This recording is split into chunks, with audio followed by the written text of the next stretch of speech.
Why was everyone laughing except her?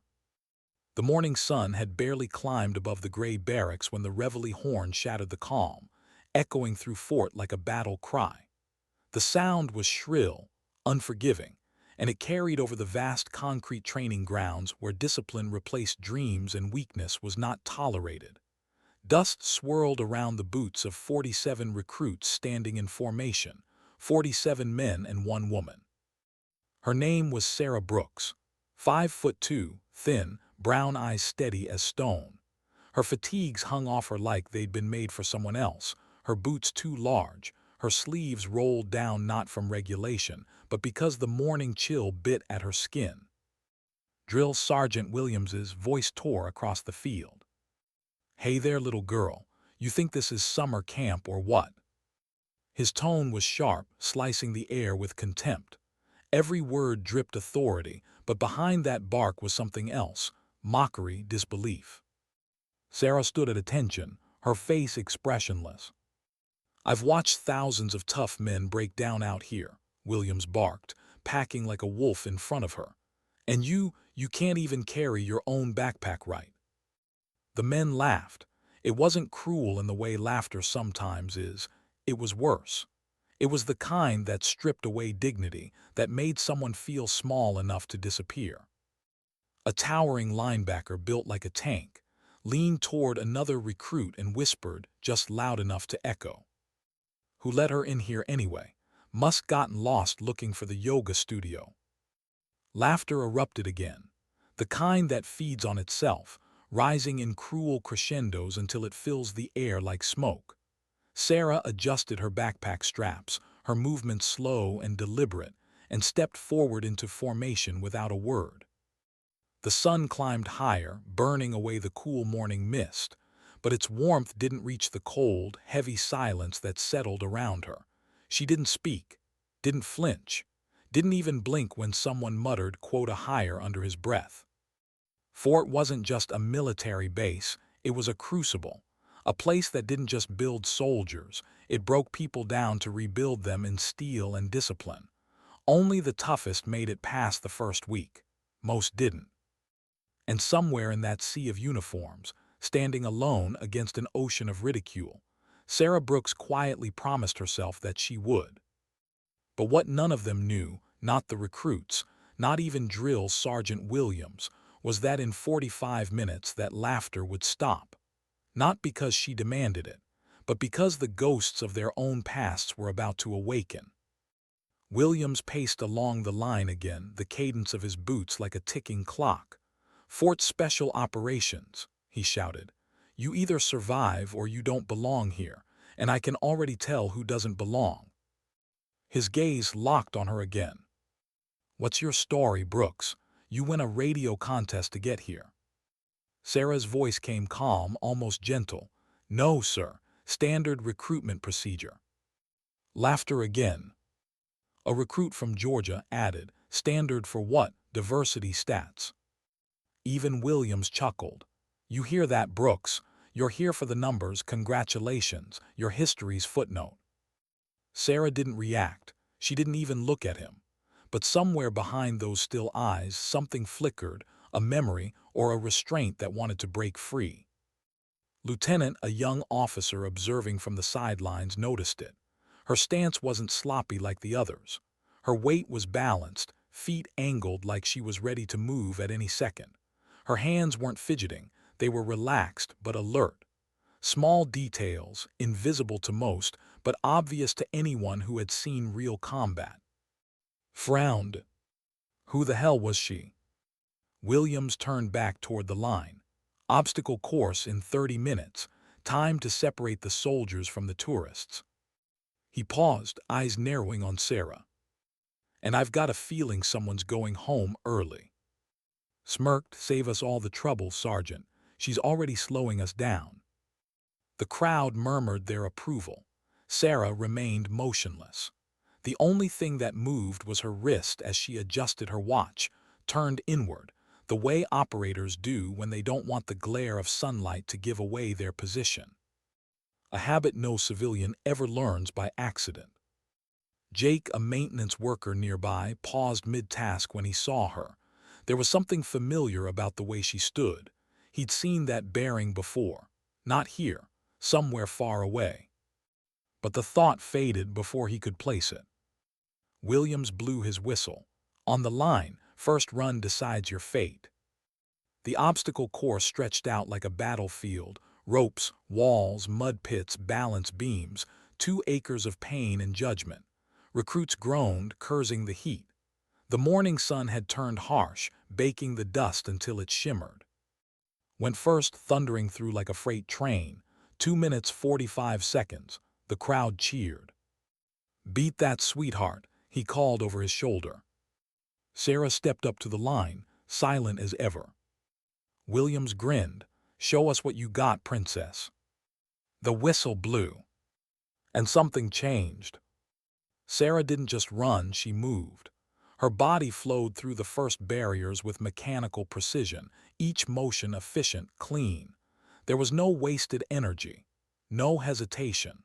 Her breathing stayed calm, steady, as if her body had been trained for this exact rhythm. "Look at her," sneered, "running like she's late for ballet class." But his grin faltered when she hit the rope climb. She didn't struggle, didn't pause, just jumped, gripped, and ascended, hand over hand, smooth as a machine, 20 feet up in seconds. Williams's smirk vanished. "What the?" Then came the mud crawl. Where others flailed, she slid low, staying just above the muck, her body moving like a shadow. Her eyes never left the course ahead. The tires, the wall, each obstacle fell before her with silent, brutal grace. The stopwatch clicked. 2 minutes 18 seconds, called Sergeant Martinez. For a moment, no one spoke. Then whispered, "That's impossible."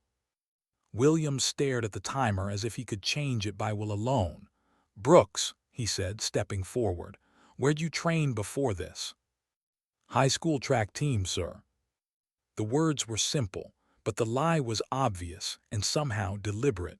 She wanted him to know it was a lie. Because something about her presence wasn't random. Jake felt a chill crawl up his spine. That name, Sarah Brooks, it stirred something deep in his memory. He excused himself, heart pounding, and headed toward the personnel office. Behind him, Williams continued packing, unsettled now. Sarah didn't fit. She was too calm, too precise. Recruits weren't supposed to be like that.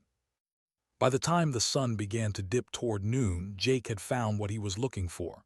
He stared at the personnel database, disbelief tightening his chest. The file was there. Sarah Brooks, Phoenix Squadron, killed in action, Afghanistan. October 21, 2019. Killed in action. And yet she was standing outside right now, alive. He printed the file with trembling hands. Meanwhile, on the training field, Sarah was dismantling an M4 rifle in front of the entire company. Her hands moved with surgical precision. Bolt assembly, firing pin, trigger housing, each motion flawless, faster than any instructor had ever demonstrated. Time called out. 47 seconds. Silence again. William stepped closer, his jaw tight. "Where did you learn that, Brooks?" Sarah didn't look up. "YouTube tutorial, sir." The lie landed like a slap. Even the weapons instructor blinked. William studied her. He'd seen recruits break, seen them cry, seen them scream. But this woman, this ghost in a uniform, was different. He didn't know it yet, but he was staring at the one person he thought would never return. As evening crept in, Sarah sat alone at the edge of the field, watching the sun burn orange over the horizon. The laughter from earlier had faded into whispers. Some recruits looked at her differently now, curious, even uneasy. Walked past without a word. Pride was a hard thing to swallow. She adjusted her sleeve, covering the faint outline of something inked beneath her skin. The wind lifted the edge of her collar, revealing a glimpse of dark red lines, wings, perhaps, or fire. Jake found her name again that night, printed on an old mission report labeled Operation Blackout. Casualties, 10 confirmed. Status. Remarks, unit destroyed in ambush. He whispered the words aloud, the paper trembling in his hands. She's supposed to be dead. Out on the training ground, the last light faded behind the horizon. The wind carried the faintest echo of a promise, one made in a desert 3 years ago, sealed in blood and silence. And Sarah Brooks sat beneath that twilight, her face calm, her heartbeat steady, waiting. Because Fort was about to remember something it had buried long ago. Sometimes dignity doesn't shout back. It simply endures. And when the time comes, it answers louder than any voice could. What happens when the truth refuses to stay buried? The next morning broke under a bruised sky. Low clouds hung heavy over Fort, swallowing the first light of dawn. The recruits stood in formation again, boots lined with military precision, faces blank from exhaustion. But there was something different in the air, something unspoken. The laughter was gone. Drill Sergeant Williams barked orders as usual, but even his voice carried an edge that hadn't been there before. He avoided Sarah's gaze, his eyes flickering away every time they met hers. It wasn't fear yet, but it was close. Sarah stood at attention, still and silent as ever. Only her eyes moved, scanning the field, reading every gesture, every shift in the rhythm of the base. She noticed the security patrols had doubled. She noticed Jake, the maintenance worker, watching her from a distance with something more than curiosity. And she noticed Lieutenant lingering near the obstacle course, pretending to observe the new recruits but clearly focused on her. They all sensed it, she didn't belong, but not in the way they'd thought yesterday. There was something about her presence that bent the air, like the quiet before a storm. When the whistle blew for morning drills, Williams' voice cracked louder than usual. "Pair up, hand-to-hand training. Let's see who's worth my time." He let the recruits shuffle awkwardly into pairs, waiting. Then his gaze found her again. "Brooks," his tone was too casual, "you're with." A collective murmur rippled through the ranks. The biggest, strongest, most arrogant recruit on base. The pairing wasn't a mistake, it was a setup. Williams wanted to humiliate her. Sarah knew it the moment his lips twisted into that thin, self-satisfied smirk. She didn't protest. She simply stepped forward, tightening the strap of her glove, her expression unreadable. Grinned, "Try not to get hurt, sweetheart. I'll make it quick." The circle formed. Boots scuffed the mat. The wind carried the faint scent of oil and sand, old ghosts of training grounds long before this one. Williams crossed his arms. "Rules are simple, grappling only, no strikes, first to pin or submit wins." Cracked his neck and lunged. His sheer size made the mat shudder as he closed the distance, arms swinging wide to grab her. But Sarah wasn't there. She moved sideways, one fluid step, and his grasp found nothing but air. The recruits laughed, thinking it was luck. Williams didn't. His eyes narrowed. That wasn't luck. That was calculation. Tried again, faster this time. He managed to grab her sleeve, yanking her forward. But her counter came in a blur. A twist, a shift of weight, a pivot so precise it instinct, and suddenly he was off balance, his feet leaving the mat. The impact thundered through the air as he hit the ground. The laughter died. Williams' lips tightened, but he didn't call it. "Reset," he ordered, voice hoarse. Again. His pride burned hotter than pain. He charged like a bull. This time, raw power met calm precision and lost. Sarah redirected every ounce of his momentum, her movements effortless, measured. He grabbed for her again, his frustration boiling over into anger. "You think you're better than us," snarled. "You don't belong here." And then, in one blind burst of rage, he grabbed her by the front of her fatigue shirt and pulled with everything he had. There was a sound, the sharp rip of tearing fabric that sliced through the air louder than any shout. The crowd froze. Sarah's shirt split down the back, the fabric falling away in ragged strips. For a second, the world seemed to stop breathing. And there it was. Across her back, inked into her skin with haunting precision, spread the image of a phoenix rising from flames. The wings spanned shoulder to shoulder, the feathers etched with fire and motion. Beneath it, bold military lettering. Phoenix Squadron, Afghanistan, 10/21/2019. The air turned to stone. Even the wind stopped. Drill Sergeant Williams dropped his clipboard. The sound echoed across the field like a gunshot.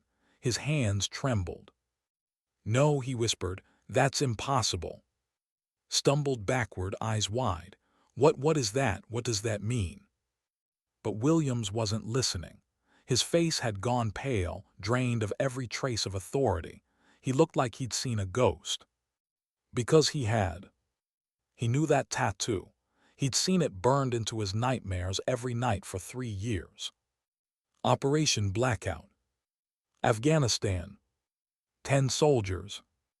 All dead, buried in an ambush he thought no one had survived. But one had. Sarah turned slowly, her torn uniform hanging in shreds, her gaze locked on Williams. The crowd of recruits stared in silence as her calm voice cut through the air. "Hello, Sergeant Williams," she said. "Remember me?"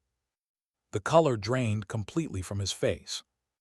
His radio slipped from his shaking hand as he whispered, "She's supposed to be dead."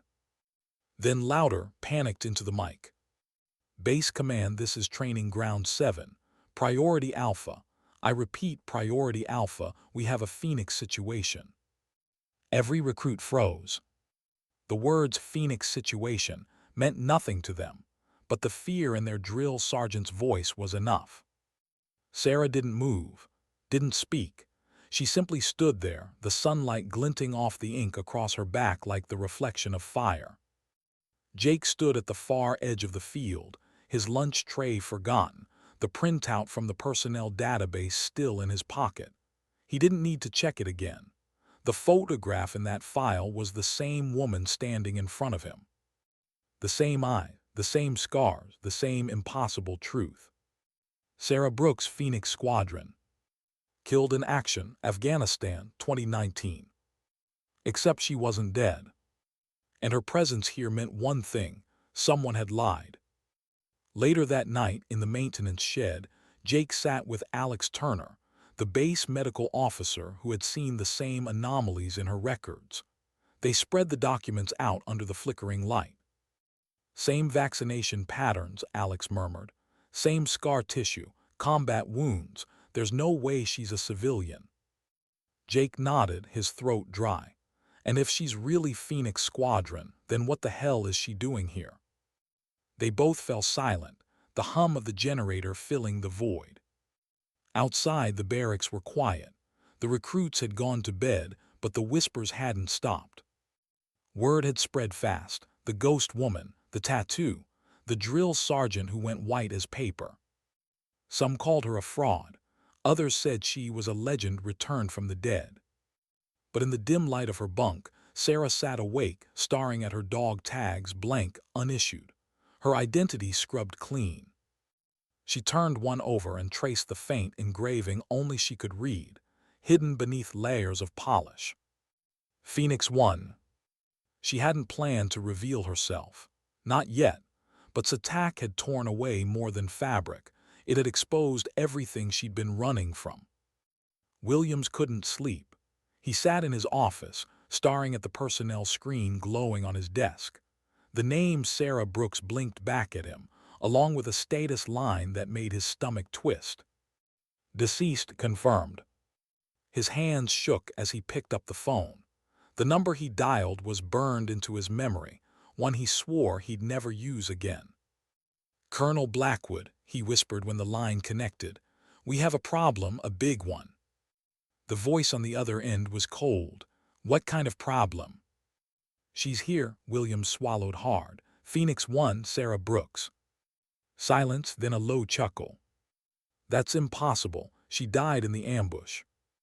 "I saw her tattoo," Williams said, voice trembling. "I trained with her. It's her. She's alive." The line went quiet again. Then I'll handle it." When the call ended, William sat there in the dark, the glow of the computer screen painting his face in pale blue light. Sweat rolled down his neck. He knew what "I'll handle it" meant. Someone was coming. Outside, the base fell into uneasy stillness. Only the faint hum of the generators broke the silence. But inside Sarah's quarters, she was wide awake. Her instincts told her everything she needed to know, old habits from a life she wasn't supposed to have anymore. Something was coming. She stood, pulled her torn fatigue shirt from the chair, and replaced it with a fresh one. The phoenix wings disappeared beneath the fabric. Only a faint shimmer of ink remained visible at her collarbone. In the corner of the barracks mirror, her reflection stared back at her, a ghost in army green. She thought of her team, the ones who didn't make it out of that valley, the ones whose screams still echoed in her sleep. She thought of Blackwood, of the betrayal, and of the fire that burned everything she loved to ash. Now that same fire flickered behind her calm eyes again. Across the base, Jake and Alex were still talking in hushed voices. "If she's really who we think she is," Alex said, "then there's a bigger game happening here. Classified level, maybe even off the books." Jake nodded. "And if Blackwood knows she's alive?" They didn't finish the thought. They didn't need to. Because they both knew what happened to people who carried secrets the government wanted dead. Outside, the wind howled across the empty field. The same field where mockery had once filled the air now stood silent, haunted by a truth no one could unsee. Sarah walked out beneath the stars, her boots crunching against the gravel. She stopped where the obstacle course began, the same spot where they'd laughed at her, where she'd proven them wrong. Her fingers brushed the dirt, remembering the weight of a fallen friend's dog tag pressed into her hand 3 years ago in the Afghan desert. "I told you I'd come back," she whispered to the night, "just didn't say how."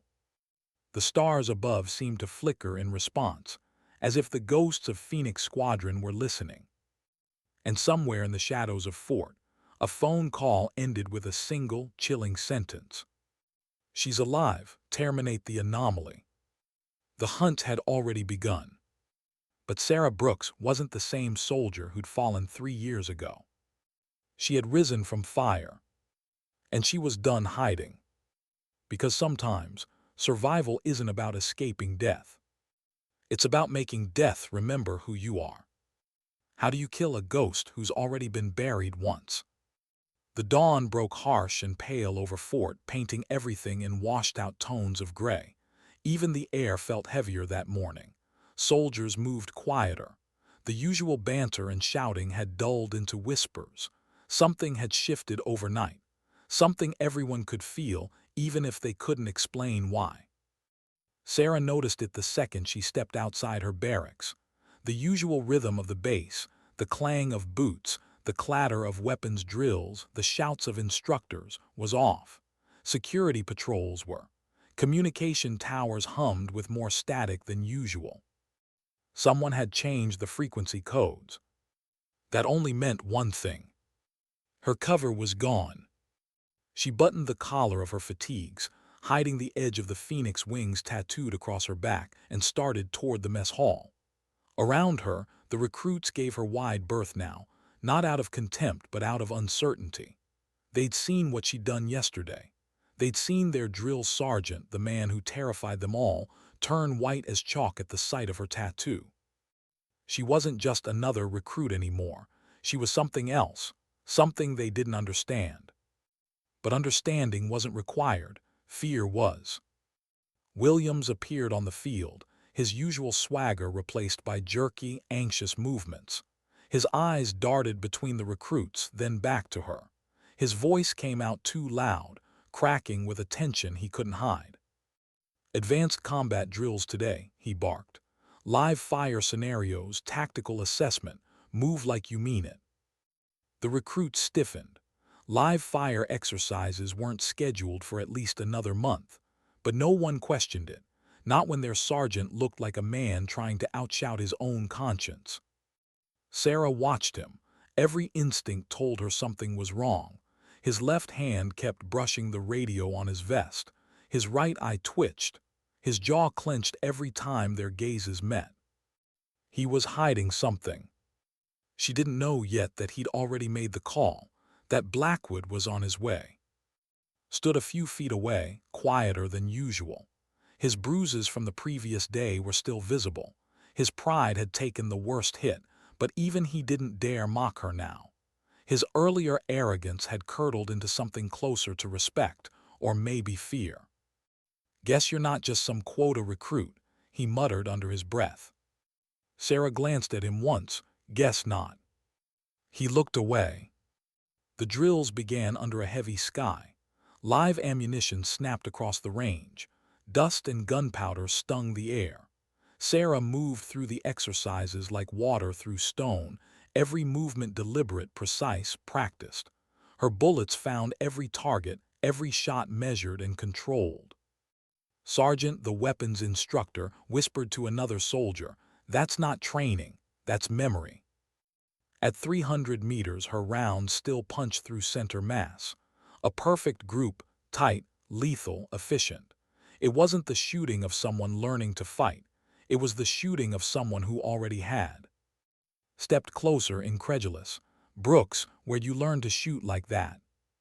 Sarah didn't lower her rifle. "Hunting," she said, "with my father." The lie was old now, worn out and obvious. But it didn't matter.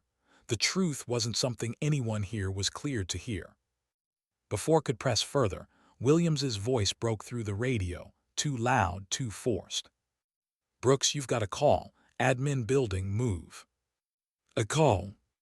In the middle of live fire drills. Every nerve in Sarah's body went cold. Calls during training only came for one reason: family emergencies. But Sarah Brooks didn't have a family. Not anymore. Not one that anyone knew about. She slung her rifle over her shoulder and walked toward the main building. The air felt heavier with each step. Williams fell into stride beside her, trying to hide his nerves. His eyes flicked toward the security towers, then back to her. "It's personal," he said. "They said it's urgent." "Who?" "You'll see." That wasn't an answer. It was a warning. The administration building loomed ahead, gray concrete and silence. Normally it buzzed with clerks, officers, and the endless hum of paperwork and radios. But today it was quiet. Too quiet. Her boots echoed down the corridor as she followed Williams toward a closed conference room. He gestured at the door. "Inside." Sarah's eyes scanned the hallway. No clerks, no chatter, no movement. Even the overhead fluorescent lights seemed dimmer than usual. She looked at him once more. "You're not coming in." He shook his head, swallowing hard. "Private line, take your time." He stepped back, too fast, too eager to leave. Sarah turned the handle and stepped inside. The room was bare. A single table, one chair, a black telephone sitting in the center, the kind of phone that didn't belong in this century. The air felt colder here. She approached slowly, her instincts screaming. She picked up the receiver, and the voice that came through froze her blood. "Hello, Sarah, it's been a long time." Colonel Blackwood. For 3 years she had heard that voice in her nightmares. The man who'd sent Phoenix Squadron into an ambush and then buried their names under classified reports.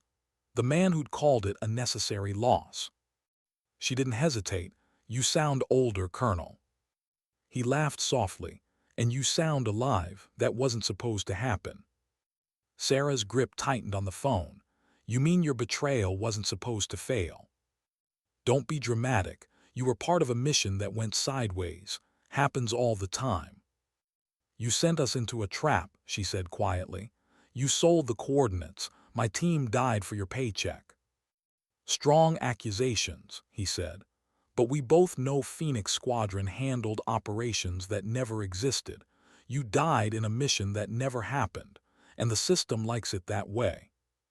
Through the small window in the door, she saw Williams outside, packing nervously, speaking into his radio.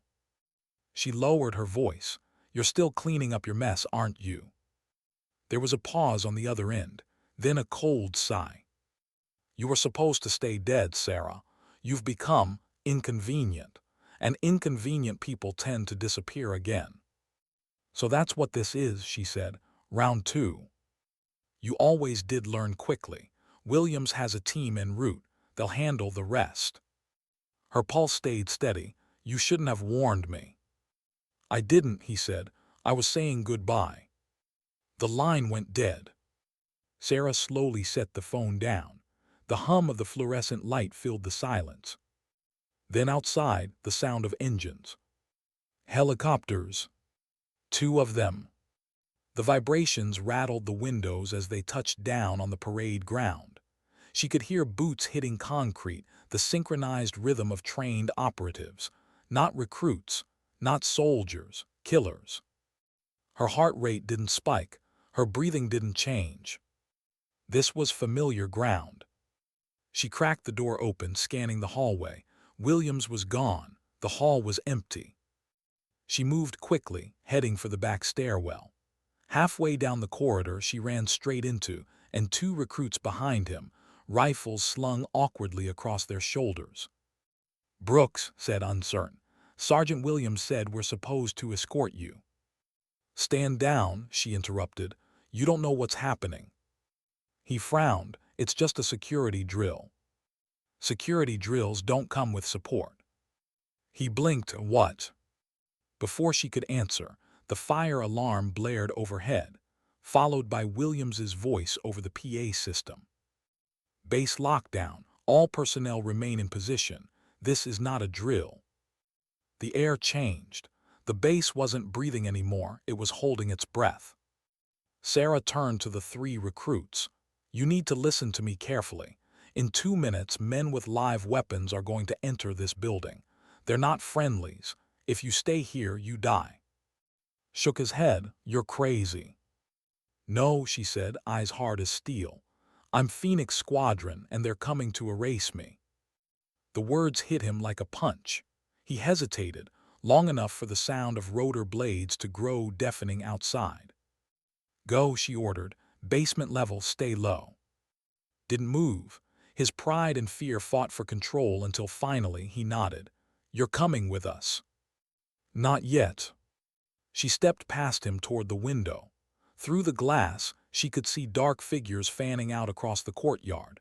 Black uniforms, night vision gear, weapons raised. Extraction unit, silent entry, no insignia, no mercy. Her reflection in the window stared back at her, calm, focused, the same woman who died 3 years ago. She touched the faint outline of the phoenix under her shirt. Time to rise again, she whispered. Down the hall, heavy boots thundered against the tile. The door at the far end burst open. Shadows moved in formation. Saw it first, his voice cracked. They're inside. Sarah turned, basement now.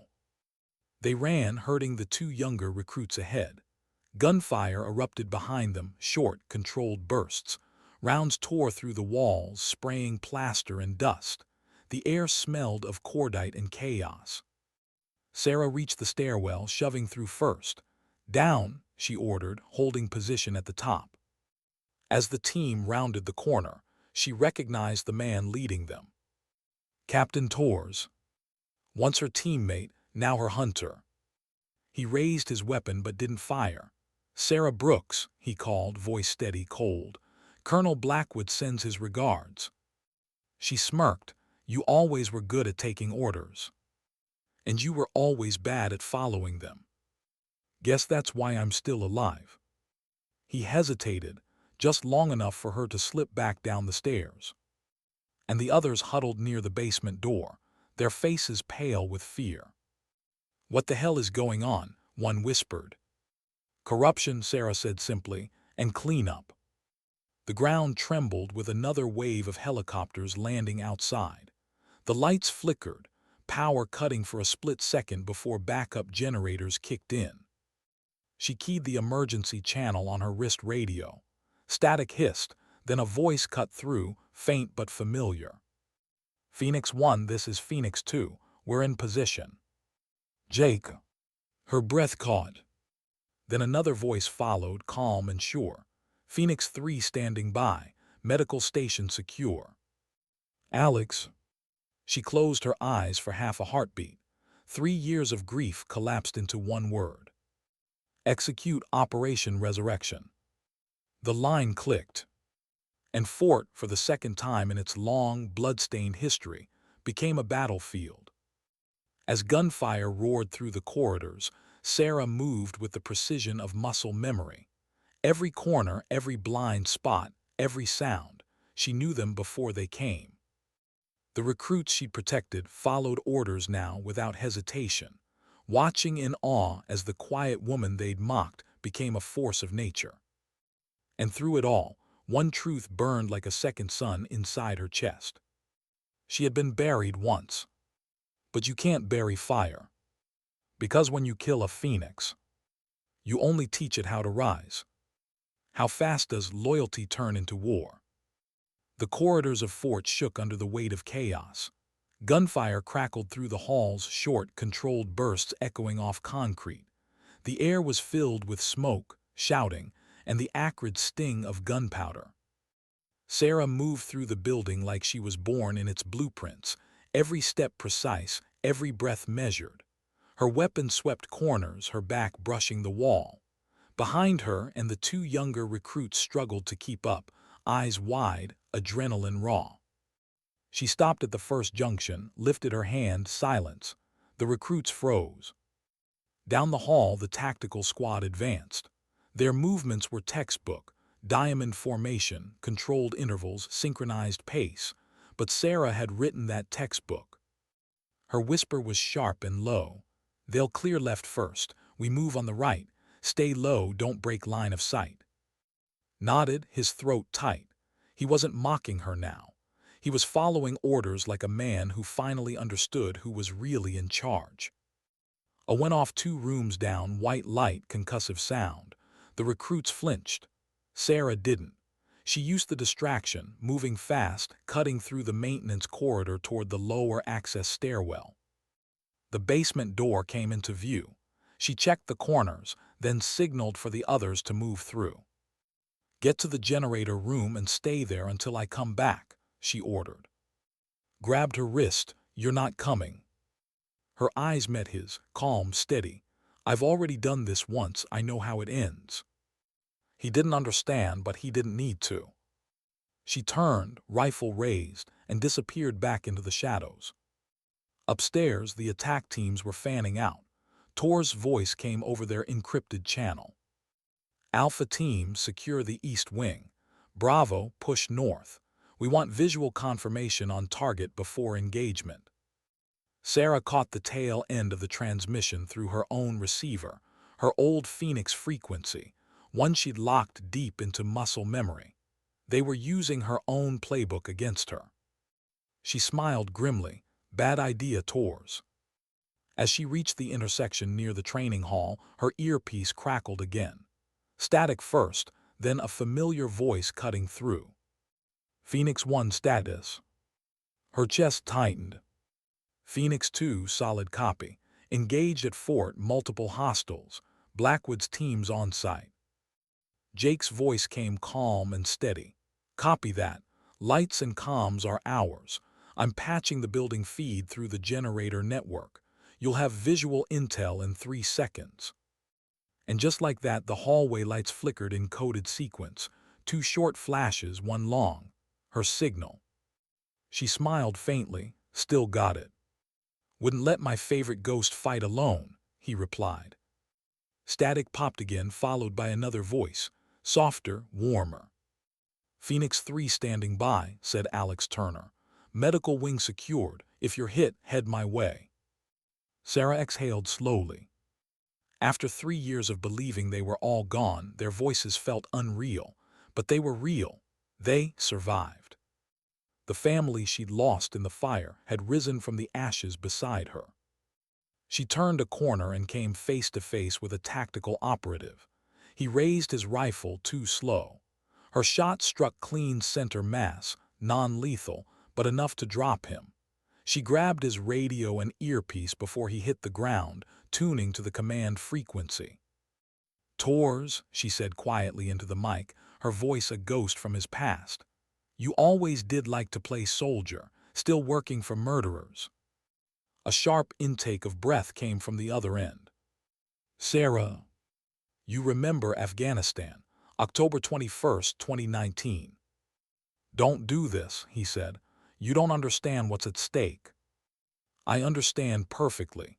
You helped bury 10 people and called it classified." She dropped the mic and kept moving. On the far side of the base, Jake watched the security feed flicker across the maintenance monitors. The screens showed movement, tactical squads sweeping corridors, flashlights cutting through dust. And then he saw her, Sarah, moving like a shadow between bursts of gunfire, every motion efficient and deliberate. He leaned closer. "Phoenix One's alive and lethal," he muttered. "Welcome home, Captain." He switched channels. Phoenix 2 to Phoenix 3. "Sarah's on the move, East Wing, hostiles closing in." Alex's voice came back. "Copy that, I'll redirect routes." The team was back in sync, old instincts kicking in like gears meshing perfectly. It was as if the years between them had never happened. But Tors wasn't done. He regrouped with his remaining men near the central atrium. His jaw was tight, his voice cold. "All units, weapons free. Phoenix Squadron is confirmed active." That sentence changed everything. This wasn't a containment op anymore. It was war. Sarah reached the upper balcony overlooking the atrium just as the lights died. The emergency red strobes flickered on, washing everything in blood-colored light. Shadows danced across the walls, distorted by the flickering glow. She crouched low, watching Tors below, his stance rigid, his weapon raised, his eyes scanning for a ghost he couldn't see. She keyed her mic. "Phoenix 2 ready for the blackout." Jake's grin was almost audible through the static. "Just say the word." "Do it." The power grid surged, then dropped completely. Darkness swallowed the base. For 3 seconds there was nothing but silence, and then chaos erupted. Gunfire, shouts, confusion, the sound of boots scattering across the tile.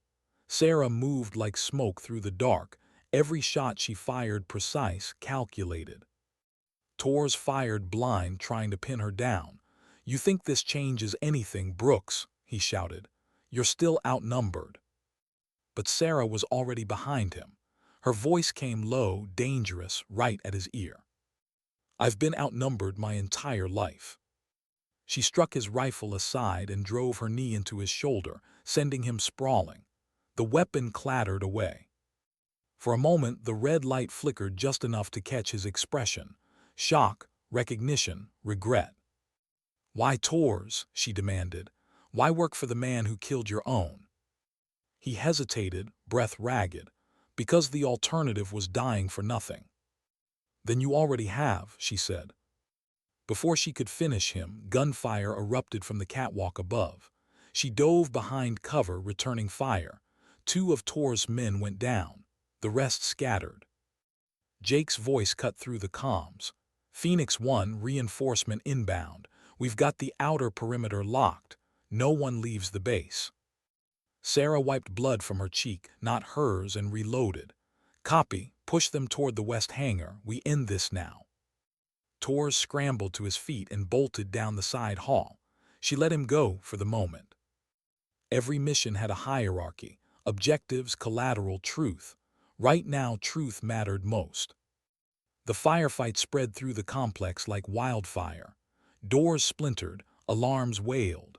The recruits who had once mocked Sarah huddled in the barracks, too afraid to speak. Watched through the window as soldiers he didn't recognize stormed the base. He turned to the others, voice trembling. "They're not ours. None of them have insignia." Emma Davis, the only other female recruit, whispered, "Then who are they?" Didn't answer, he already knew. He just didn't want to say it out loud. Down in the command center, Jake bypassed the final encryption firewall. The monitors filled with classified files, project names, satellite codes, transaction logs. And there it was, Operation Blackout. He opened the folder, scrolling through mission reports, communication transcripts, and payment records. Alex's voice came through his headset. "Find anything?" "More than enough," Jake said. "Blackwood sold Phoenix Squadron's position to insurgent forces. They were ambushed intentionally." "Proof?" "Signed transmission orders. Payment trail to an offshore account. It's all here." A long pause, then Alex's voice low and bitter. "We died for his greed." "Not all of us." Sarah's voice joined the channel, hard and clear. "Upload everything. Send it to the Pentagon, news outlets, every encrypted relay we can reach."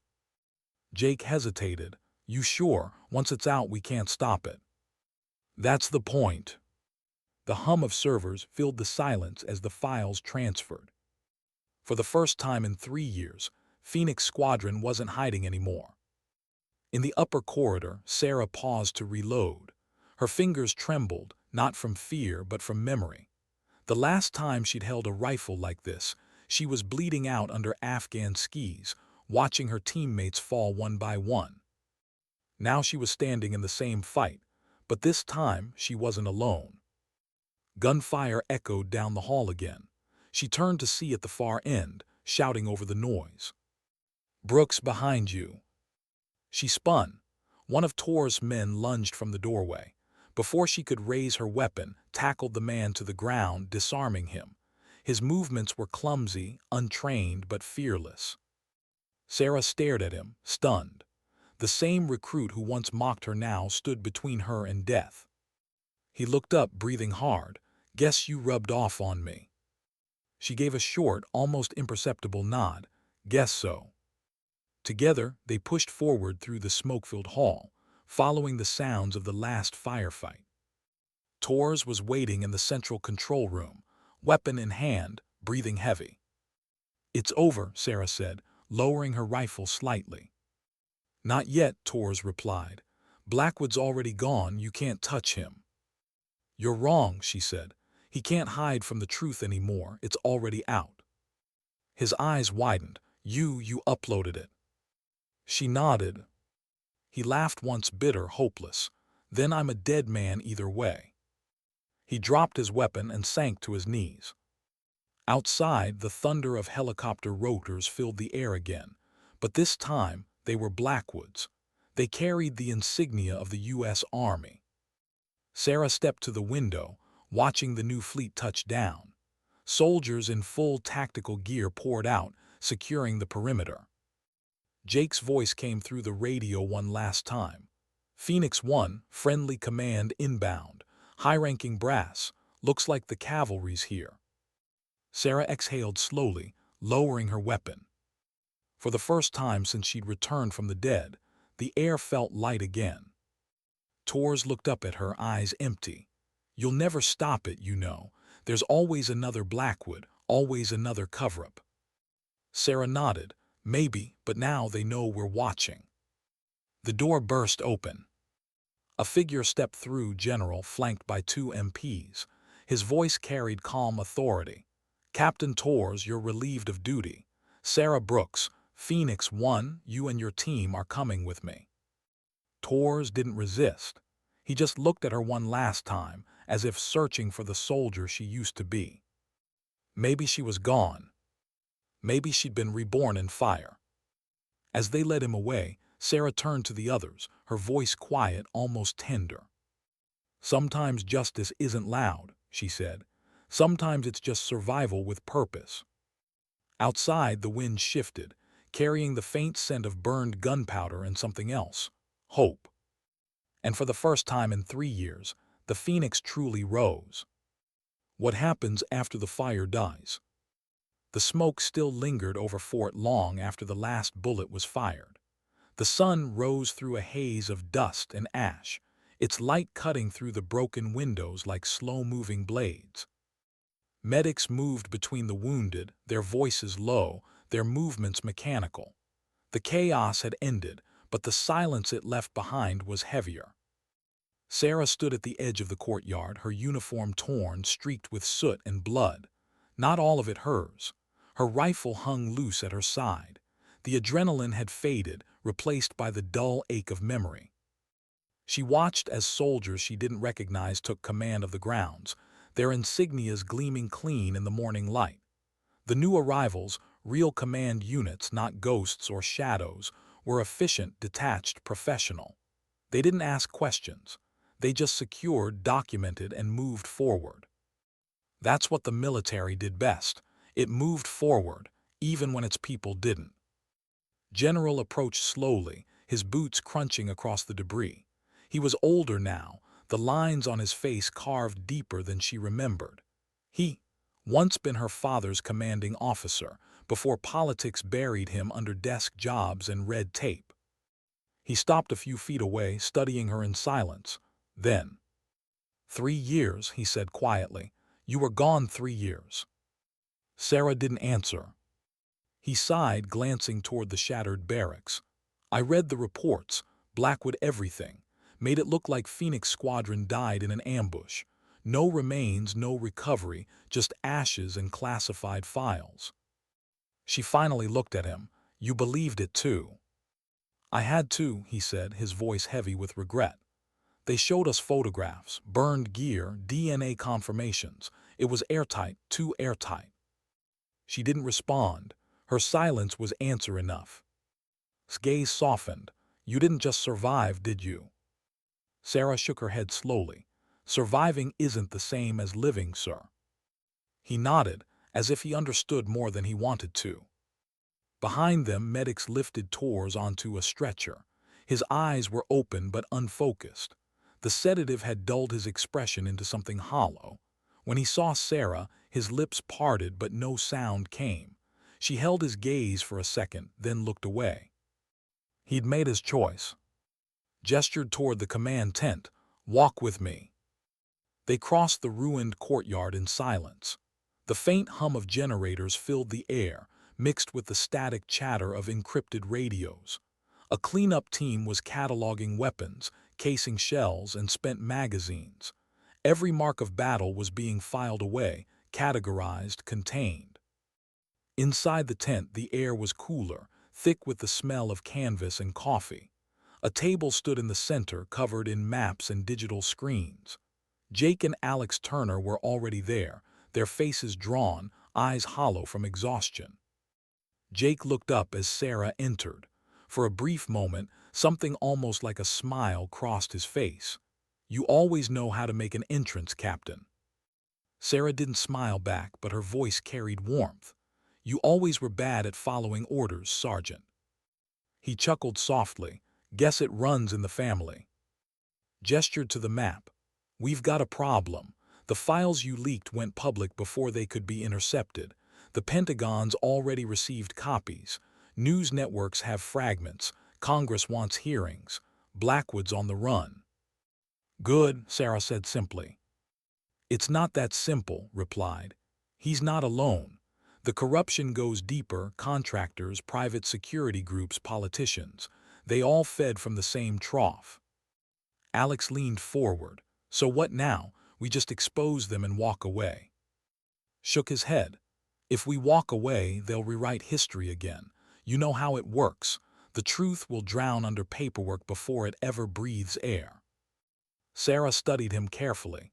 You didn't bring me here to debrief me, sir. You brought me for something else. He didn't deny it. You were Phoenix One, the best of them.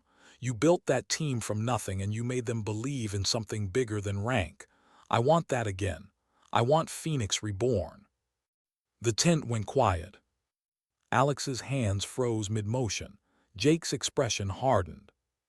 Reborn, Sarah repeated, after what they did to us. Nodded, precisely because of what they did to you. The system needs a ghost it can't control, a fire that burns too bright to bury again. Sarah looked away, her jaw tightening. And you think I'm still that soldier? I think you're the only one who ever was. For a long moment, she said nothing. Her eyes drifted to the side table where a stack of recovered tags lay, names from the real Phoenix Squadron. Her people. She picked one up and turned it over in her palm. The engraving had faded, but the name still caught in her throat. Karen Fields. Her best friend. The woman who died covering her escape. Sarah's voice was quiet when she finally spoke. You can't bring back ghosts. His gaze was steady. Then build something that makes them proud. Outside, the wind shifted the tent flap, letting in sunlight that glinted off her dog tags. The light caught the edge of the phoenix tattoo beneath her collar, a shimmer of gold and red beneath the grime. Jake broke the silence. We already started, Captain.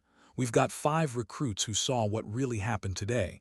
They're scared, but they're loyal. They'd follow you anywhere. Sarah met his eyes. Loyalty is earned, not inherited. He smiled faintly, then earn it again. Placed a folder on the table. You'll need clearance for this. New directives, new command structure. You'll operate off-record again. No badges, no public names, just results. Sarah didn't touch the folder. Off-record, that's what killed Phoenix the first time. This time, said, you choose the mission. That stopped her. The tent seemed to fall completely silent. No radios, no outside noise. Just her heartbeat steady and low. She reached for the folder, opening it slowly. Inside were blank pages. No orders, no objectives, just a single handwritten note. From ashes we rise. Her fingers lingered on the words. Jake spoke softly. Looks like the general knows you pretty well. Sarah didn't look up too well. She closed the folder. I'll think about it. Gave a small nod. That's all I can ask, but think fast. Blackwood won't stay hidden long, and he's not running alone. He turned and left, leaving them with the hum of equipment and the weight of silence. Jake leaned back in his chair. You really gonna do it? Sarah didn't answer right away. Her gaze drifted toward the open tent flap, where the sunrise burned against the wreckage of the base. I spent 3 years trying to die quietly, she said. Didn't work. Alex's voice was soft. So what now? Sarah looked down at her hands, at the dirt and blood that had never really washed off. Now I live loudly. Outside, a gust of wind swept across the courtyard, scattering ash and paper, fragments of classified documents, burnt edges curling in the light. Jake stood beside her at the opening of the tent.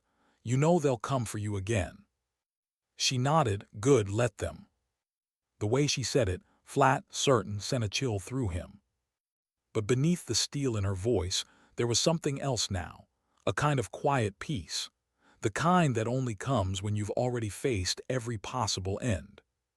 She reached up and unclipped her old dog tags. The metal was scratched, tarnished, heavy with years of silence. She held them out to Jake. Melt them down, use the metal for something useful. He frowned. Like what? Bullets, she said simply, one for every name they buried.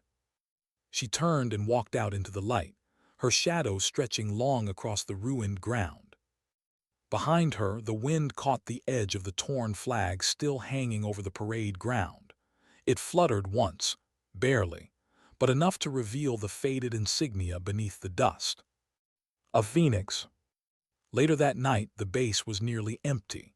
Cleanup crews had gone, leaving only the faint hum of generators and the whisper of wind through broken windows. Sarah sat on the edge of the same obstacle course where everything had started, the laughter, the mockery, the silence. Now there was none of that, only memory. She closed her eyes and let the night fill with the voices of her old team, the laughter, the radio chatter, the last words shouted over gunfire. She could almost see them standing there in the dim light, waiting for her signal. I didn't forget you, she whispered. I just had to come back different. And somewhere in the darkness, it almost felt like they answered. She stood, pulled the torn fatigue jacket, and looked toward the horizon. In the distance, a faint red glow burned where the sun would rise again. And she walked toward it. Because some wars don't end with surrender. They end when the last survivor decides it's time to begin again. How do you rebuild trust when the world taught you to trust no one? 3 weeks after Fort burned, the world had already moved on. The headlines came and went, words like corruption, classified operations, rogue command. Blackwood's name flickered through news cycles before vanishing beneath layers of denial and redaction. But the truth had done its damage.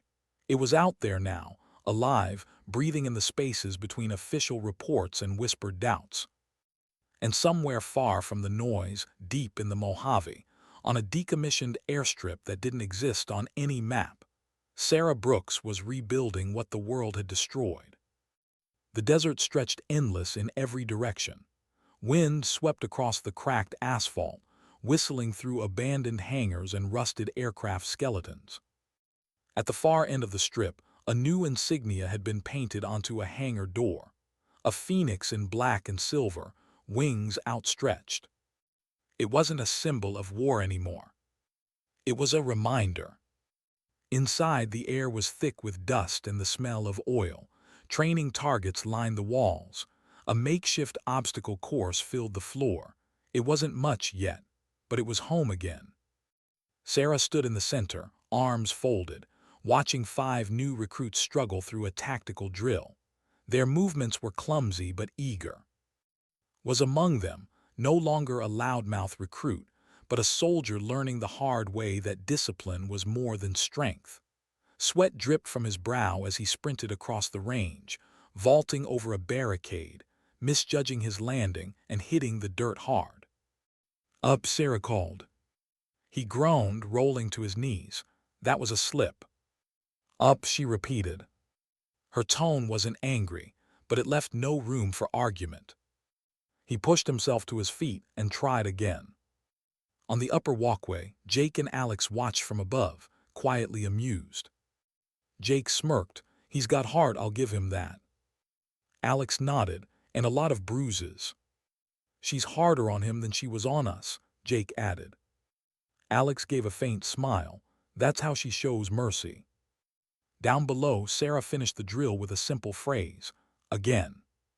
No speeches, no applause, just repetition until instinct replaced doubt. When the recruits finally collapsed in exhaustion, she called them in.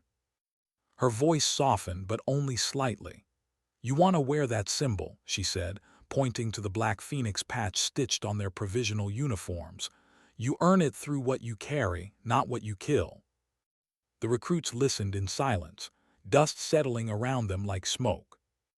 "This isn't a team," she continued. "It's a promise that when the system forgets the people it's supposed to protect, we don't." Met her eyes, chest heaving. "You mean we go off book?" Sarah's gaze didn't waver. "No, we go off grid, there's a difference." The others exchanged uncertain glances. Sarah paced slowly, the echo of her boots steady, rhythmic. "No medals, no orders, no politics. You fight for what's right even when no one's watching." She stopped, meeting each of their eyes in turn, especially when no one's watching. For a long moment no one spoke, then nodded once. "I'm in." The others followed, silent but certain. Sarah turned and walked away, leaving them with that silence. Commitment had to live there in the quiet, not in applause. Later, as dusk painted the desert in hues of rust and amber, she stood outside the hangar alone. The horizon bled red, the color of endings and beginnings. She closed her eyes, feeling the dry wind brush her face. It was almost peaceful. Almost. A black SUV rolled across the cracked runway, dust swirling in its wake. Jake stepped out, expression grim. "Satellite ping," he said, handing her a tablet. Encrypted transmission bounced off 3 relay points, origins unconfirmed, but... Sarah finished for him. "It's him." "Blackwood." She took the tablet and tapped the file open. The screen filled with static, then resolved into a single image, a blurred security feed from some distant hangar. A man standing before a table of weapons, his face half hidden by shadow. But she knew that silhouette. The voice followed, distorted but clear enough to twist something deep in her gut. "You can't burn fire with fire, Captain Brooks," Blackwood said, "but you can starve it." Then the feed cut to black. Jake crossed his arms. "We traced the signal. It's coming from somewhere near Ankara, private sector facility. No government tags but heavy encryption. He's not hiding, he's recruiting." Sarah's jaw tightened. "Mercenaries." "Worse," Jake said. "Former contractors, ex-special ops, people who don't exist on paper anymore." Alex joined them holding a dossier. "He's building something called Project Dominion. Looks like a privatized strike force. Independent command structure, black funding, no oversight." Sarah's fingers drummed against the tablet. "A shadow army." Jake nodded, "and he's already got buyers." The desert wind grew colder as the sun sank behind the mountains. The silence that followed wasn't peaceful anymore. It was the silence before something inevitable. Sarah looked up at the darkening sky. "He's trying to replace the system that failed him." Alex hesitated. "Then what do we do?" Sarah turned toward the recruit still training inside. "We remind him what happens when he underestimates fire." Jake frowned. "You sure about this? We're not exactly at full strength yet. Half these recruits can't clear a mag change under pressure." "They don't need to yet," she said. "They just need to believe they can." Her tone left no room for debate. That night she walked the perimeter alone. The stars hung sharp and cold above her, endless, indifferent. Every step echoed against the quiet, the desert whispering like the breath of ghosts.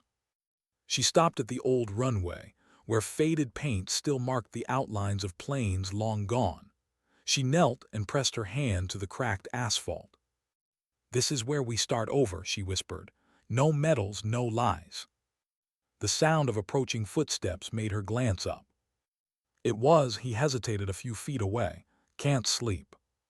She smirked faintly. "Never could." He joined her, sitting cross-legged on the ground. "You ever think about stopping, about just walking away?" She looked at him, young, bruised, still carrying that stubborn glint of idealism she'd thought the world had burned out of people like her. "Every day," she said. "Then why don't you?" She turned her eyes back to the horizon. "Because somebody has to stay." They sat in silence for a long while, the wind tugging at their fatigues. Somewhere in the distance, a coyote howled sharp, lonely, free. Finally spoke again. "You think Blackwood ever sleeps?" Sarah gave a small, humorless smile. "He sleeps fine. Men like him always do. They convince themselves the blood on their hands is someone else's problem." He nodded slowly. "So we make it his." "Exactly." Her gaze drifted to the night sky, where a shooting star carved briefly across the darkness. For a heartbeat, she imagined it was her old team, Karen, tours before he broke, the ones who'd never come home, all watching, waiting, maybe even proud. The desert wind carried a faint whisper, soft and low. "Rise." The next morning, the airfield came alive again. Jake rewired the communications tower. Alex turned the hangar's infirmary into a real medical bay, and the recruits began drills at sunrise. The old place started to sound like something living again. Boots on gravel, gunfire cracking through the open air, laughter between exhaustion and purpose. Sarah stood on the balcony, arms crossed, watching them move. They were Phoenix Squadron, not yet. But they were the spark. And that was enough to start a fire. As the sun climbed higher, she pulled out a weathered notebook from her pocket. Inside were pages filled with old call signs, scribbled mission notes, fragments of code. At the bottom of the last page, she wrote a new line. "Phoenix Protocol II, Inception Phase." Then beneath it, "Command Brooks S." She closed the book, the ghost of a smile on her lips. Across the hangar, a radio crackled to life. Jake's voice came through, light but serious. "Captain, satellite feed just picked up something interesting. Looks like Blackwood's moving again, east coast. Civilian air traffic patterns, but his tail numbers don't match any registry. Sarah didn't flinch. Then we moved too. Under whose authority? Jake asked. Mine. She turned toward the recruits. Gear up, we train for contact by dawn. Raised an eyebrow. You think he'll hit first? Sarah checked the chamber on her sidearm, then met his gaze. He already has. Because Blackwood's real weapon wasn't soldiers. It was belief. And he'd learned how to twist it into obedience. But Sarah Brooks had learned something else. You don't fight darkness by matching its strength. You fight it by burning brighter, even if it costs you everything. The engines of the old transport plane roared to life, its wings shaking off years of dust. As the desert wind howled across the airfield, the phoenix emblem on the hangar door caught the rising sun, glowing red, alive again. And for the first time since the Valley of Fire, Sarah Brooks didn't feel like a ghost. She felt like the beginning of something no one could bury this time. What if, to stop the monster, you had to think like it? The desert was still when they lifted off, the kind of stillness that comes before storms.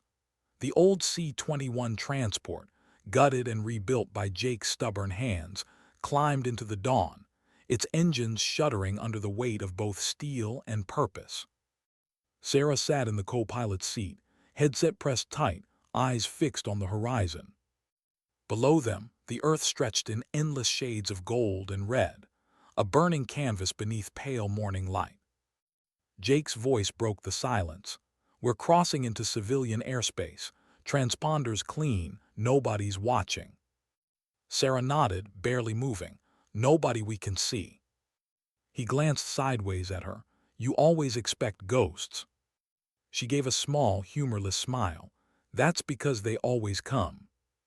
Behind them, the recruits sat in quiet focus, checked the straps on his gear for the 5th time. Emma Davis adjusted her rifle optics, her expression taut, precise. The others said little. This wasn't a drill anymore. It was the real thing. Their first official mission as the new Phoenix Squadron. Objective: intercept a convoy moving through the mountains outside Ankara. Intel suggested it carried tech stolen from abandoned NATO research bases. Hardware Blackwood could use to build his private war machine. Simple on paper. Nothing ever was. Sarah leaned closer to the windshield, scanning the distant clouds. The weather radar showed an incoming lightning crawling across the digital screen like veins. Jake frowned. You thinking what I'm thinking? Bad timing, she said. He smirked. Story of our lives. They flew in silence for a while, the rhythmic hum of engines steady as a heartbeat. Then Jake's tone shifted. You ever wonder why Blackwood chose Ankara? Sarah shook her head. He doesn't choose locations, he chooses symbols. Ankara's a crossroads, between east and west, between old and new loyalties. He's reminding the world he can move through the cracks. Jake nodded slowly, and we're here to seal them. Or die trying. She didn't mean it dramatically, she said it like fact. They landed under cover of night at a forgotten airstrip tucked between two ridges. The place looked abandoned, rusted hangars, broken floodlights, silence thick enough to choke on. As the engines wound down, Sarah stepped onto the tarmac, feeling the dry chill of high altitude bite through her gloves. She scanned the horizon, moonlight glinting off distant peaks, wind whispering through the grass. This was where she belonged, not in offices, not in medals or politics. Out here, where truth didn't hide behind words. Jake joined her, scanning the terrain through his night vision scope. Convoy should hit the main pass in 2 hours. You sure the intel's solid? Alex confirmed it through the satellite feed, Sarah said. Heat signatures, engine traces, comms chatter, it's real. Jake nodded, but something in his expression lingered unease. Say it, she murmured. He hesitated. It's too clean, like they wanted us to find it. Sarah's jaw tightened. That's why we're here. They split the team. and Emma flanking from the south ridge, Jake handling overwatch from the cliffs, Sarah taking point through the pass itself. The night stretched long and quiet, crickets and wind. Then headlights faint at first, then brighter. The convoy appeared exactly when the intel said it would. 3 armored trucks, 2 escorts, tight formation. Sarah raised her hand, the silent signal. Positions locked, scope steadied. When the first truck hit the choke point, she whispered into comms, "Execute." A flash. An explosion tore through the night, not from them, but from the convoy itself. The lead truck erupted in fire, a controlled detonation from within. "What the?" His voice crackled through the radio. "Hold positions," Sarah barked. But it was too late. The second truck's doors burst open. Figures in black combat gear poured out, not panicked, coordinated. "Ambush." "Contact left ridge," Jake shouted. They knew. Rounds snapped through the darkness, ricocheting off rock. Sparks lit the cliffs. Sarah dove behind a boulder, returning fire with measured precision. She could see their formation, disciplined, professional. Not mercenaries. Soldiers. Her gut twisted. He'd built his army faster than she thought. "Fall back to position Delta," she ordered. Covered Emma as they retreated downslope.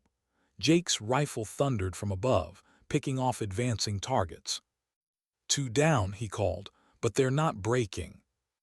Sarah reloaded, breath steady. "They're not supposed to." Then she saw him. Standing at the rear of the burning convoy, calm amidst chaos, Colonel Blackwood himself. No helmet, no disguise, just that same quiet arrogance etched into his features. Their eyes met across the firelight. He smiled. Then he raised his hand. A single flare shot into the sky, white and brilliant.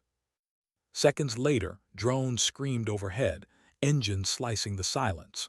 4 of them, heavy-frame models armed with 20 rotary cannons. "Jake," Sarah yelled.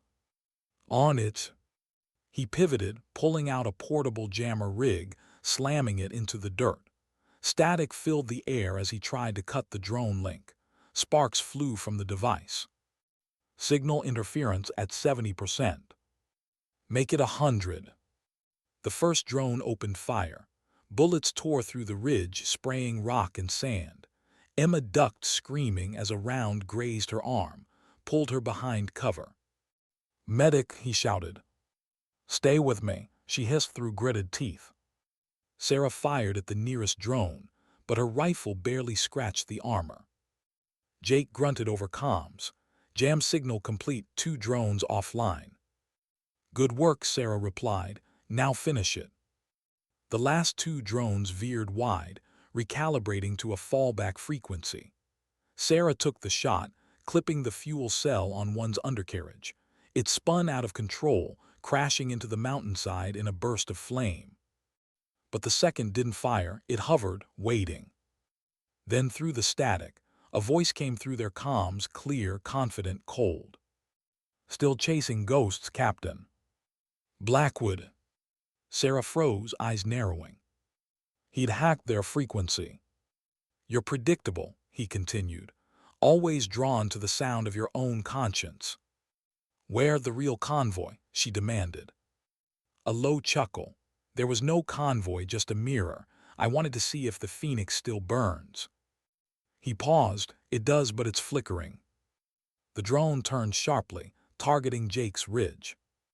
"Jake," Sarah shouted. The explosion hit before he could answer. The mountain lit up in fire and dust. Static filled her comms. "Jake," she screamed again. No response. For a moment, everything inside her went silent.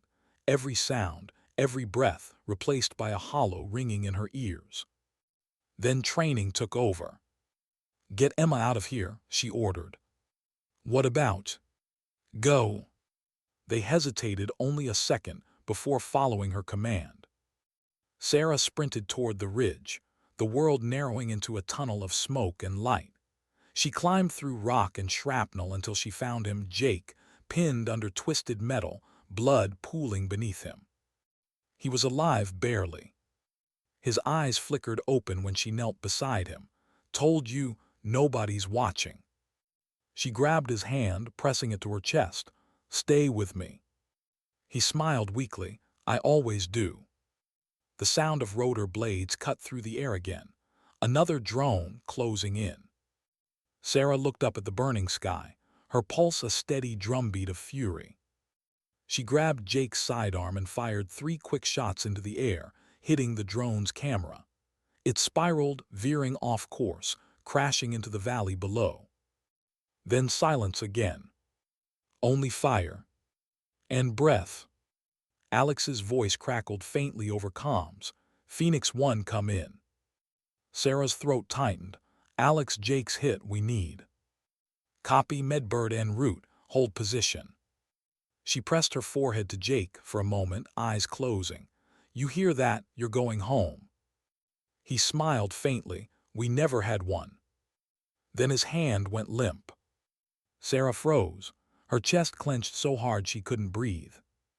The desert wind blew the fire's smoke across his face, softening it, almost peaceful. She sat there for a long moment, no tears, no sound, just stillness. When she finally stood, her eyes were dry, her expression carved from stone. Blackwood's voice came faintly again, distorted but audible. "You keep losing pieces, Sarah. How long until you're hollow enough to join me?" She didn't answer. She didn't have to. Her silence was louder than any threat. Back at the temporary camp hours later, the recruits gathered in mourning silence. Alex worked over Jake's body with quiet precision, his hands steady even as his eyes betrayed him. Stood nearby, fists clenched. "What do we do now?" Sarah looked at him, voice calm but trembling at the edges. "We finish what he started." Her eyes flicked to the burning wreckage in the distance. The dawn was breaking again, pale, merciless. And for the first time, she wasn't sure if she was still fighting for justice or vengeance. But she knew one thing. She wasn't done. Because Blackwood had just made his worst mistake. He'd reminded her that the Phoenix doesn't burn for glory. It burns for memory.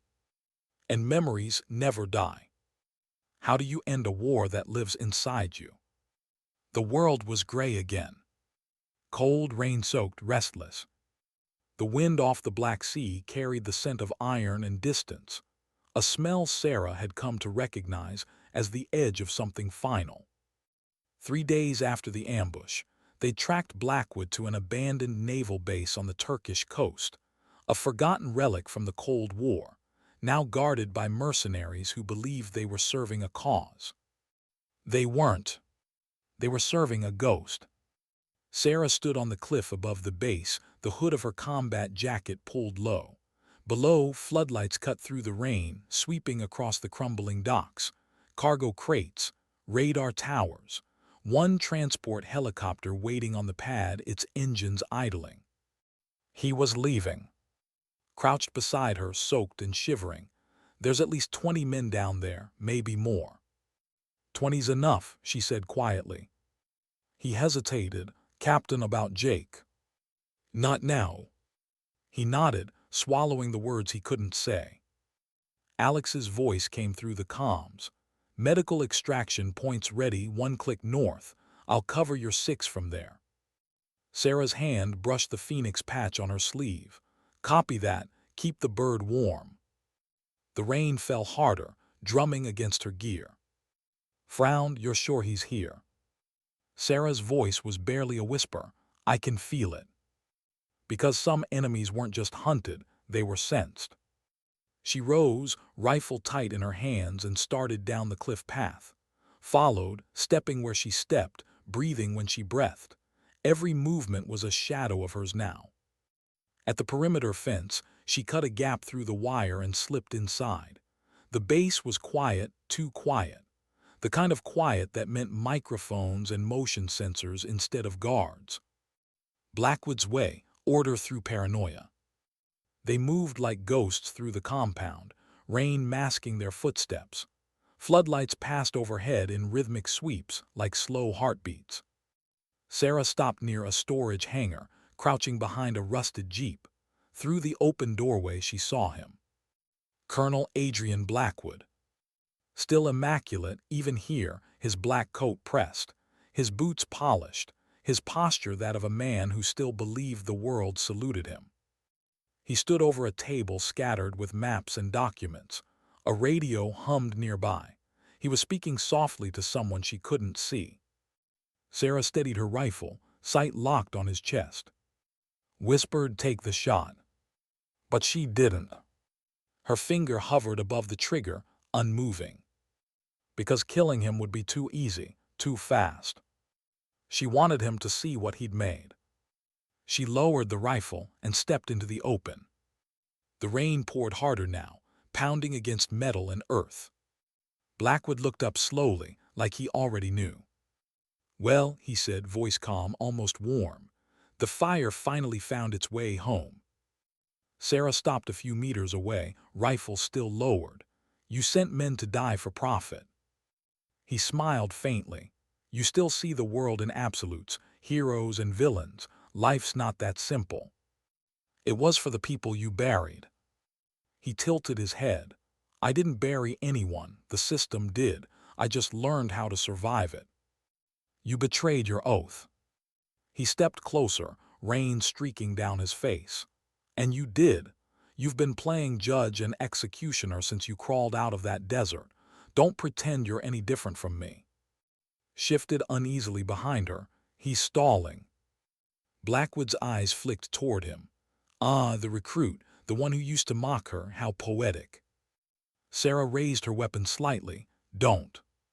He smiled. "You see, always protecting the weak, always trying to be more than what you are, but deep down you love the fight, the blood, the purpose. Without it you're just lost." The words hit harder than bullets. Because in the quiet corners of her mind, she knew there was truth there.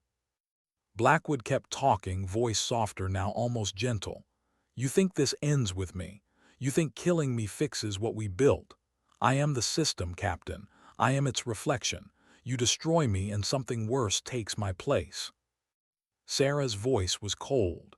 "Then I'll keep burning until there's nothing left to replace you." He smiled again, slow, cruel. "There it is, the fire." Lightning cracked overhead, turning the whole base white for a heartbeat. And in that flash, he moved, drawing his sidearm, firing once. The round grazed her arm. She dropped low, rolled behind a crate, returned fire. Dove for cover, shouting orders into comms. Gunfire exploded across the hangar. Sparks burst from metal. Shattered glass rained down. Blackwood ducked behind the table, reloading calmly. "You can't win this, Sarah. You never could." Her voice came sharp from the shadows. "You're right, I don't win, I survive." She lunged from cover, closing the distance before he could aim again. The rifle struck his wrist, the gun clattered away. They crashed into the table, papers scattering like broken wings. Blackwood swung first, heavy and precise. She blocked, countered, drove her elbow into his ribs. He staggered, breath rasping. For a moment, they just stared at each other, rain dripping from their faces, years of unfinished sentences hanging between them. "You were my creation," he spat. "Every instinct you have, I gave you that." She shook her head slowly. "You gave me nothing. I found myself in the ashes you left behind." He laughed, hoarse and bitter. "Then burn me, Captain. Finish what you started." She raised her weapon, but hesitated again. Because she saw it now. He wanted her to kill him. He wanted to die as a martyr to his own lies. And she refused to give him that power. She lowered the rifle. "No." Confusion flickered across his face. "You don't get the fire," she said. "You get the silence." Then she turned, nodding too. He moved in fast, zip-tying Blackwood's wrists. Outside, the sound of rotor blades grew louder. U.S. military inbound. Had sent them. Blackwood laughed softly as soldiers stormed the compound.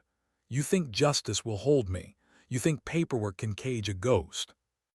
Sarah looked down at him, her voice quiet, steady. No, but it can expose one. She pulled the drive from her vest pocket, the data they'd stolen from his network during the ambush.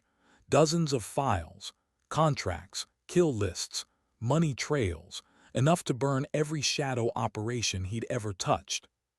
She tossed it to the nearest officer. Evidence, everything you need to end his war. The soldier nodded and led Blackwood away. He didn't resist. He didn't need to. His smirk said he still believed he'd won. But for the first time, Sarah didn't care what he believed. The storm broke overhead. Rain poured down in sheets, washing the blood and soot from her face. She tilted her head back, eyes closing, letting it all fall away, the weight, the guilt, the noise. When she opened them again, was standing a few feet away, drenched but smiling faintly. That was something. She nodded. It's over. He hesitated. Is it?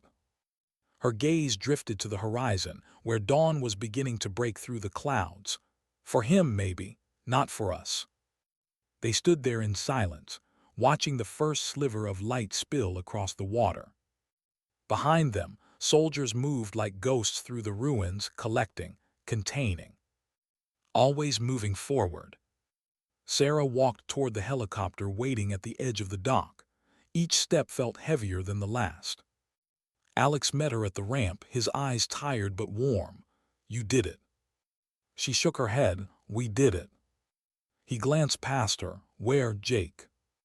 Her throat tightened. Home, she said softly. The engines roared to life. The rotors cut through the dawn. The horizon turned gold. Sarah looked out the window as the helicopter lifted away from the base. Below, the storm began to clear, the sea calm again, the world almost pretending nothing had happened. But something had changed. Not the system, not the war. Sorry. For the first time in years, she didn't feel like a weapon. She felt like a person. Back at the Mojave base, weeks later, the wind carried warmth again. The recruits trained in the open sun, laughter mixing with the sound of distant gunfire. The Phoenix insignia gleamed fresh on the hangar wall. Sarah stood on the balcony above, watching them, arms crossed. Alex approached quietly. You ever gonna rest?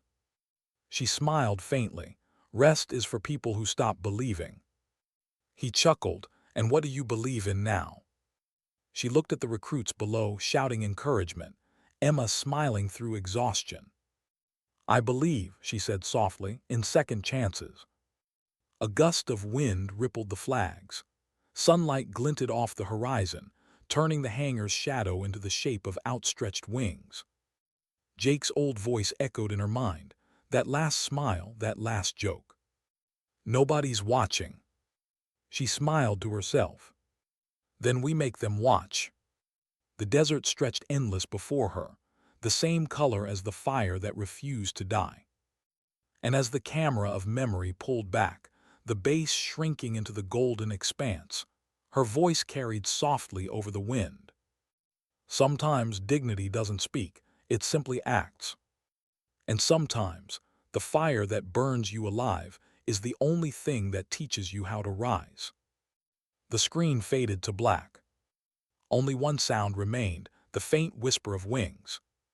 The Phoenix lives.